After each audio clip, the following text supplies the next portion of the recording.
Welcome back to Bombastic Nation and Ting and Ting and Ting.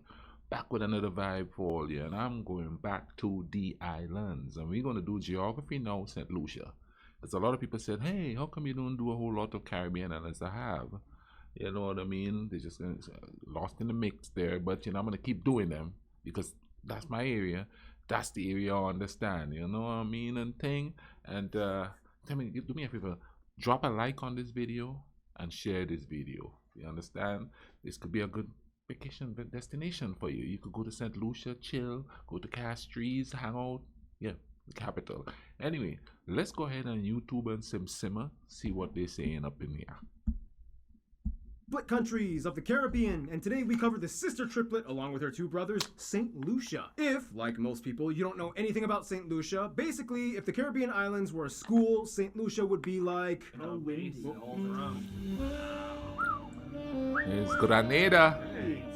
Hey, back off! She's mine! She's mine. Oh, she's mine. Was that sexual? Yeah, St. Lucia is the hot chick of the Caribbean. Oh, that's what they call it, St. Lucia. Hey everyone, I'm your host Barbs. As you know, the Caribbean countries get the least amount of views on this channel, so I'm giving them special privilege. I literally went to these countries. Like, look, I still have like my tan line. By the way, thank you Tourism Authority of St. Lucia for contacting me and hooking me up with pretty much everything. So anyway, today we cover the sister triplet St. Lucia, the only country in the world named after a woman. Their tourism slogan is even "Let her inspire you." And even the country has physical features of a woman. The locals clearly showed me that the tallest mountain in the country looks like her face, these scenic volcanic plugs are her breasts, and the steaming volcano is her hey. Anyway, this intro is getting long. We gotta move on. First off, the globe, shall we? St. Lucia is sometimes called the Helen of the West Indies because she was desired and fought over like more than any other island. First of all, St. Lucia is located in the Caribbean, part of the Lesser Antilles, which are all the small islands hooking on the right side past Puerto Rico, and further part of the Windward Islands, which are the bottom 5 islands that stretch to South America. It is about 27 miles long and 14 miles wide. The island has about 20 or so smaller islets just off their shores. Pigeon Island used to be an island until it was connected to the mainland via man-made causeway in 1972. The country is made up of 10 districts, with the capital and largest city of about 70,000 people, Castries, located in the northwest side of the country. The next largest towns would be Gros-Islet and Vieux-Fort down south, which actually holds the largest airport, Hewanora International. This airport is where most international flights come into, which is why the country is investing so much in this one town to attract the tourists to stay instead of complaining about needing to get taxis to get all the way up to the hotspots like Castries or Soufrière. Castries has the second and only other airport, Castries George F.L. Charles Airport, which has a shorter runway that only handles regional turboprop and prop airplanes from other nearby islands. The country also has many other means of transport, the largest port being the port of Castries, where cruises and yachts usually dock, whereas much of the cargo vessels dock at Port Cul-de-Sac at Buckeye Terminal, which holds massive crude oil storage tanks that cooperate with countries like the USA, Venezuela, and Colombia. From there, you have 3 main roads that go around the island: the East Coast Road, the West Coast Road, and the Gros-Islet Highway that goes all the way to the northern tip of the island. This whole section... That's kind of like how Grenada is, you got the one road going this way, the wrong road going this way, and they kind of link at the other top of the island or something, or somewhere halfway up there. It's kind of cool. And I'm telling you, driving through those things, man, driving through that rainforest thing, whoo, on one side there's nutmeg trees, and on the other side there's cocoa trees, and I'm telling you, banana trees, you see the rows of them like soldiers and things lined up. Gorgeous. Here is only accessible by small local paths, many of which are not fully paved or even accessible by vehicle. The country is planning on maybe building a highway in the future, but for now, the number 6 shaped road network is the main means of road transport. Also, fun fact, they are part of the Commonwealth of Nations, and I have to give a little retraction from our Liberia and Myanmar episodes. Like many other English-speaking former British colonized states, they actually do use, to some extent, imperial units like miles and gallons, so there's more than 2. I knew you Caribbean folks were all right. We're not alone, Liberian Myanmar. In any case, today most town names and places are named after French words, but have like an anglicized, bastardized pronunciation. Reason being because instead of renaming everything after the French left, they just kind of repronounced everything. So it's like Soufrière, Soufrière, Choiseul, Chazal, Carénage. Oh, hell no. I'm just gonna call it Castries. For what it's worth though, St. Lucia is kind of known for being the love and romance island of the Caribbean. It was voted the #1 honeymoon destination by the World Travel Awards 9 times. Wow. That's romantic. Why, yes it is, Keith. I mean, the resorts and beaches are insanely accommodating. The views are pristine and opulent. You will see the colors blue, black, yellow, and white everywhere, on telephone poles, on cars, on buildings. Oh, and the Pirates of the Caribbean movies were partially filmed here as well. And you can actually see the real pearl ship in Grosse-Ile Harbor. They just kind of left it there after filming. Yeah, well, we have the entire set of Port Royale. Yeah, and we'll get to that in the next episode. Stay tuned. And speaking of cool things to see in the country, here is a list of notable spots and sites you might want to check out in case if you ever decide to visit. The Ariel Cable Tram, Pigeon Island, Roseau Rum Distillery, the Diamond Waterfall and Gardens, Mamiku Gardens, Tet Paul Peak, the horse racing track at Fort View, a ton of churches like these, Castries Market, the Central Library, Derek Walcott Square, King George V Park, Derek the Walcott, Apostles remember Battery, him. so many abandoned sugar mills, but the coolest one probably being in Balambush Estate, this monument. But the most iconic landmark of the country though is actually a beautiful natural site known as the Pitons. But you know the deal, physical land makeup, that has to be explained in the next section.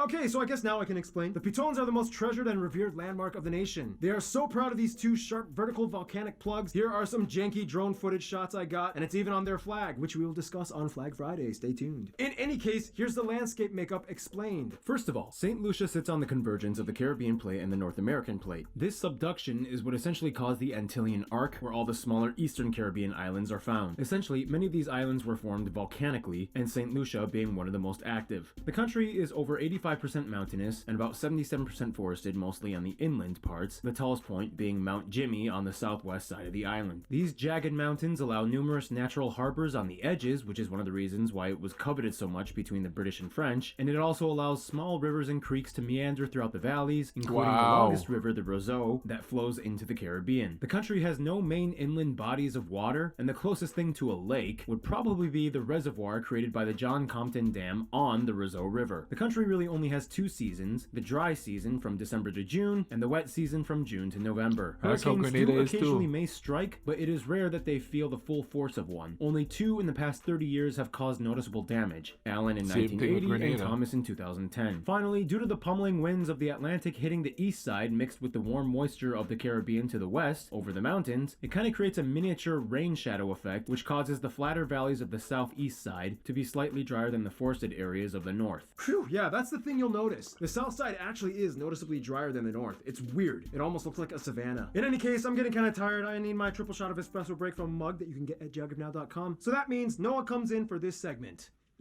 Hey, I'm Noah. You can get a shirt at geographynow.com as well. Art, I asked for Noah, not you. So, Oh, yeah. I'm back. Now, physically, as a Caribbean nation, St. Lucia is special in a lot of ways. For one, they are a geothermal island with active vents, the most famous one being Sulphur Springs, the world's only drive-in volcano. Here you can not only stop by on the sides, witness the steaming fountains and bubbling ponds of muddy water that have a pungent sulfur smell, you can also stop by the hot spring and mud bath area. There you can jump into the warm pools, or you can slab exfoliating mud all over yourself, let it dry, and then jump back in and wipe off the mud. Historically, St. Lucia switched from being a sugar-dominated industry to a banana-producing powerhouse. Today, bananas are still grown, the largest concentration in Roseau. But the industry has waned and more people are growing other crops either to diversify the agriculture sector. This, of course, leads us to the obvious fact. The largest industry that keeps them afloat at around 65% of their GDP is in tourism. I'm a backpacker on a budget. Can I go here? Kind of. You can find lower-end Airbnb accommodations and cheaper activities, but generally, keep in mind most places of interest cater to the high end. Luxury cruise lines dock daily and visitors usually opt to stay at high-end resorts. On top of that, like many other Caribbean nations, they have a 15% That value looks like added Grenada tax money, too. on purchases. Oh, wow. I mean, okay. So you mean like... Yep. The queen is in the image of our money too. That means you're working hard for the face of the queen, right? like sales tax? It's basically sales tax. Dang, California already has like 10% and I thought that was high. Come here, man. It's like a duty-free zone, bro. Guys, shut up. My episode. Anyway, one issue the country faces has been littering in outskirt and rural areas away from resorts. To combat this, numerous recycling facilities have been built by the government, mostly inland by the town of Bexton, which is good because it keeps the land lush and green, not only aesthetically appealing, but optimal for animals. And here's our animal correspondent.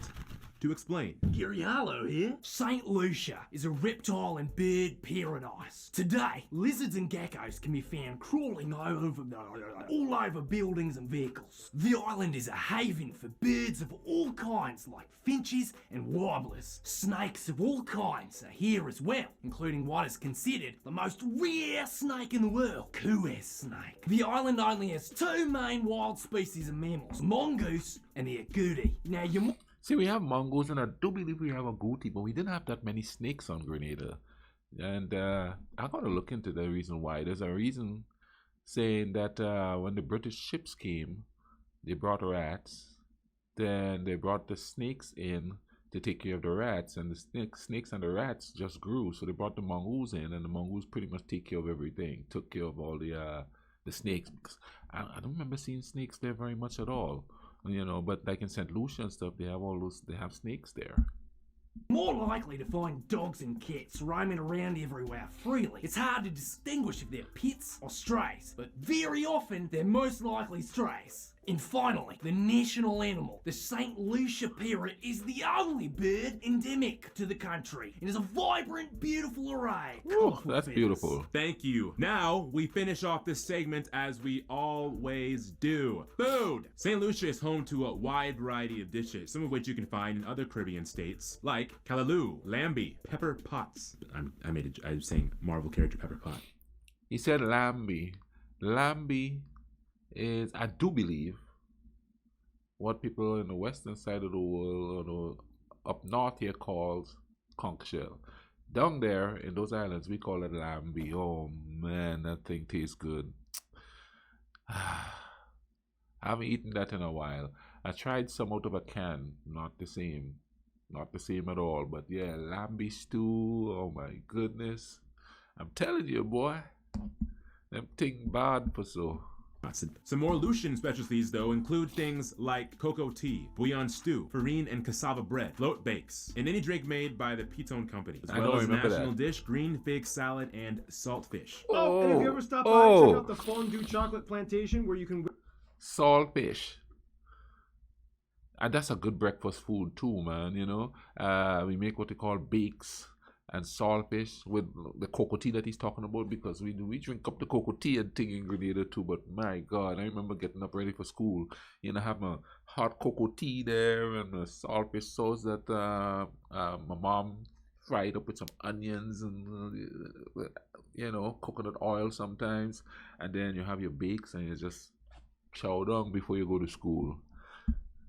Witness the traditional way of making chocolate. You can taste cocoa fruit, which is actually kind of tangy and sweet. And if you see him, say hi to Clinton. He'll show you the chocolate dance done in a massive metal tub, mixing the cocoa seeds by feet. And that's kind of the Lucian way. They like to make work fun, nice people, which brings us to...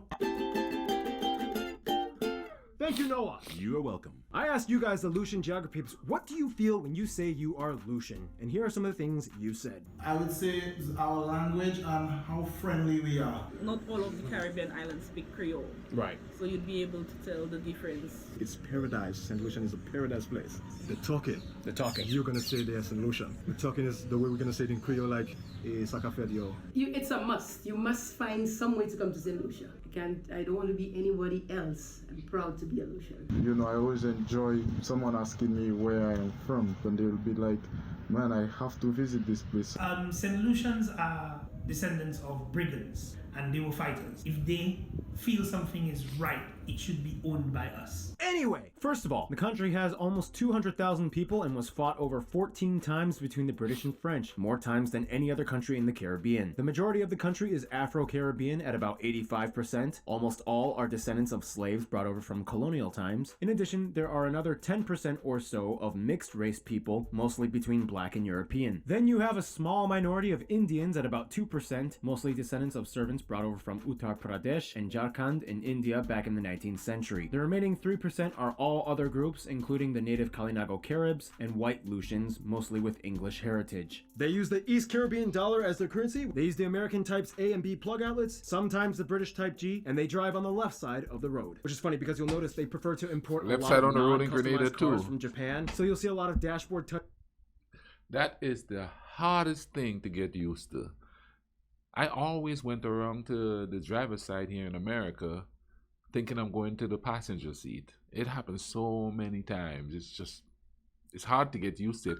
And I still do it a little bit. I still do it a little bit today. You know, I'll walk towards the driver's seat, you know, and I've been in this country for a long time.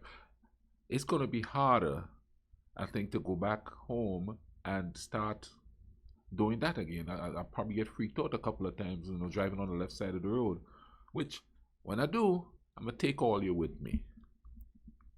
Yeah, I'm going to take all you with me when I go.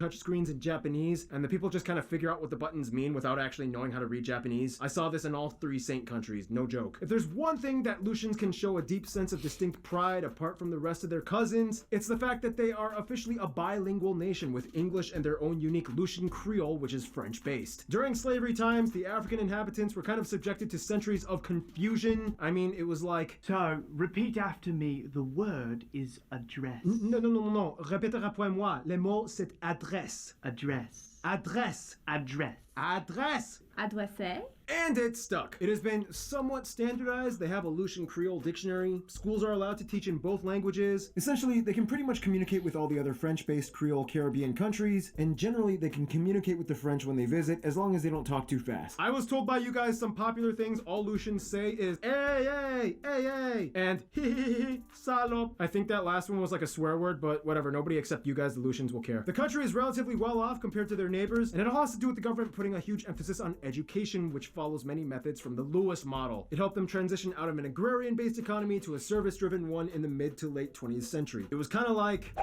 Oh man, I'm a mess. I gotta send a ton of my people to universities abroad. Knowledge is power and stuff. Hi everybody, I'm totally more developed and geopolitically on par with other sustainable sovereignties. Want to take a walk on the beach? I just had this... And that's with all the Caribbean islands. I know growing up, education was paramount. You know what I mean? Everybody wanted to go, you know, well, most everybody. I think it's, for Grenada, I think it's something like 93% literate. So, you know, education is important there. And, you know, if somebody did well on a test or something, you know, like a national test or something like that, it gets on the news. It's on the news too, you know what I mean? Constantly. The sands imported from Guyana, but whatever. And that's kind of partially how St. Lucia has gone from bananas to luxury resorts. Anyway, that's all the technical stuff. So now here's the fun culture stuff. And with that, it's time for Random Hannah. Let's go, Hannah. St. Lucia is a country that loves to show itself off whenever it can. In fact, October is considered Creole Month, where all the festivities highlight the importance of the Lucian Creole identity. During the festivities, many fun activities are performed, like bamboo bursting, in which the locals make makeshift cannons out of large hollowed-out bamboo poles with kerosene-fueled explosions. Whoa, that's really cool. We should do that here at Geography Now. Blast things up. The biggest festival, though, would have to be the Jazz and Arts Festival in May. Cricket is probably the most popular sport, Darren Sammy probably being the most notable player. There's even a stadium named after him. Lucians are proud of the fact that they have 2 Nobel laureates, which make them the country with the highest number of prize winners per capita. Just like other islands on the French or French-influenced Caribbean, the Madras dress in the traditional garb of women. The majority of the country is Christian, about 93%, with the largest denomination being Catholic at about 60%. Buildings in St. Lucia are generally built lower to the ground to withstand hurricane season. The tallest building is the National Insurance Building at only 7 stories tall. When visiting, you'll probably notice that most homes are built on columns. And you would think it was to level off hillsides or assist with floods, but that's not necessarily the case. Many Aleutians actually do this because they see it as a future investment. They build their homes as a single elevated unit, as the lower exposed level could eventually be converted into a second rental or business. And finally, as mentioned, the Aleutians take huge pride in their Creole. In fact, much of the recent revival is attributed to Creole artists in the music industry. They kind of popularized and made Creole cool sounding to young people. To explain that, we go to the swamps of Florida with Floridian Keith. Wait, you have one more line. Oh, and I'm going here for my birthday. What? Happy birthday to you. Aww. Happy birthday to you. Oh my gosh! You want to go to St. Lucia? Yeah, sure, I'll go to St. Lucia. What? So, Hannah, I have done nothing for you since you joined Geography Now. And I even missed your birthday. This is my way of saying happy birthday to Hannah. That's so cool! Oh my gosh! You and Ian. Paul. You and Ian. And look at this geography nowadays. Congratulations. Keep you jealous. All right, so hey guys, so just so you know, Rush is one of my favorite bands, so you know, fair use and all that stuff, woo, no suing. Now, St. Lucia has lots of different musical preferences. Most fall within the general Caribbean group of genres like reggae, Afro-punk, and soca. However, the one subgenre that is distinctly Lucian that all people are proud of would be Dennery segment. This style uses a much faster tempo, lyrics mixed with English and Creole, and usually the words are quite explicit and controversial, but it's played off in a very satirical and comedic way. Like, they are some of the only people that can make domestic violence sound funny in a song. This is the reason why Dennery segment was actually banned from the radios. Fortunately, it was brought back because it was like, stop it, you punks. You are not allowed to play that garbage on the radio. We abolished Dennery segment to the pits of hell. Hey, oh man, I love this music. Let's buy all their albums and invite these Lucians over. We can learn a thing or two from them. Hey, those are my people, and it came from our nation. Don't you dare try to steal our culture. in any case, Dennery segment is played all the time during festivals and carnivals. As the Romance Nation, everywhere you go, you'll just hear some form of the Caribbean flair in the air. All right, that's it. I got no bass guitar today. CGI in bass guitar here, right here, or maybe put a fish in my hands while I air slap. Thanks, Keith. And now we move on to the history segment. In the shortest way I can condense it, Taino native people settlers, Kalinago tribe invasion, pirate settlement from the French, slavery, French-British power struggle, brigand slave rebellion, battle for St. Lucia, World War I, St. Lucians enlist, World War II, St. Lucians enlist, Nazi U-boat attacks Castries, Castries fire of 1948, independence, fall of agriculture-based economy, age of industry. Did he say a Nazi U-boat attacks? Hold on a sec. Let's go back. French-British power struggle, brigand slave rebellion, battle for St. Lucia, World War I, St. Lucians enlist, World War II, St. Lucians enlist, Nazi U-boat attacks Castries, Castries fire. Well, that's the first I hear of that. I have never heard that part of their history at all growing up. How did I miss that? Maybe I heard it, but what? I wouldn't forget something like that. Wow. Now, that's a nice bit of information there. Fire of 1948, independence, fall of agriculture-based economy, age of industry and tourism. Well, that means if a Nazi U-boat was that close to them, they probably were outside Grenada waters too.